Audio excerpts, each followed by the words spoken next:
Hello అండి, welcome to my channel. ఈరోజు video వచ్చేది హెల్దీ రైస్. అదేనండి, పుదీనా రైస్. 5 నిమిషాల లోపునే ఇది రెడీ అవుతుందండి. ఇది లంచ్ బాక్స్కి అయితే చాలా ఉపయోగపడుతుంది. ఎక్కడికైనా ప్రయాణం వెళ్ళేటప్పుడు, ఎవరైనా వచ్చినప్పుడు ఇలాంటి పుదీనా రైస్ చేసి పెడితే వాళ్ళు ఇష్టంగా తింటారు. ముందుగా నేను ఇక్కడ పుదీనాను శుభ్రంగా కడిగి పచ్చిమిర్చి ఒక 3 తీసుకుని చిన్న కప్పు నీళ్లు పోసుకొని మిక్సీ పట్టేశాను.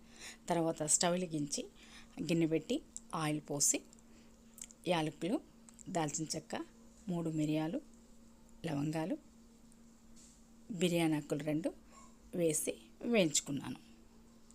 ఇలా వేయించుకున్న తర్వాత ఒక చిన్న ఉల్లిపాయ సన్నగా తరిగి వేసాను. ఇలా ఈ వేగిన తర్వాత అల్లం పేస్ట్ కొద్దిగా వేసి పచ్చి వాసన పోయినంత వరకు మనం వేయించుకోవాలి.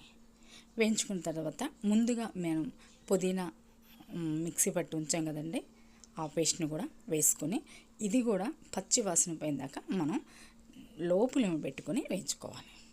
చూడండి, ఇలా తిప్పుతూ వేయించుకోవాలి, లేకపోతే అడుగంటుతుందన్నమాట.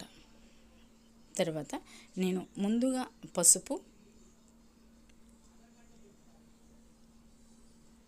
తగినంత సాల్ట్, కొద్దిగా ధనియాల పొడి వేసి మొత్తం కలుపుకొని నేను ముందుగా అన్నం వండి ఆరబెట్టుకున్న అన్నాన్ని ఇప్పుడు ఈ పుదీనా గ్రేవీలో వేసేద్దాం. చూడండి, చల్లంగా చల్లారిపోయింది. ఇప్పుడు ఈ పేస్ట్లో వేసేస్తే సరిపోతుంది. చూడండి, మీరు ఇలా వేసి మొత్తం కలుపుకోవాలి.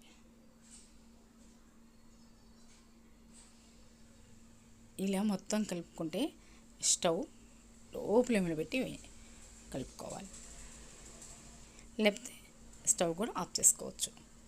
మొత్తం కలిపితే చూడండి ఎంత గ్రీన్గా ఉందో. ఎవరైనా ఈ అన్నాన్ని తినకుండా ఉంటారండి?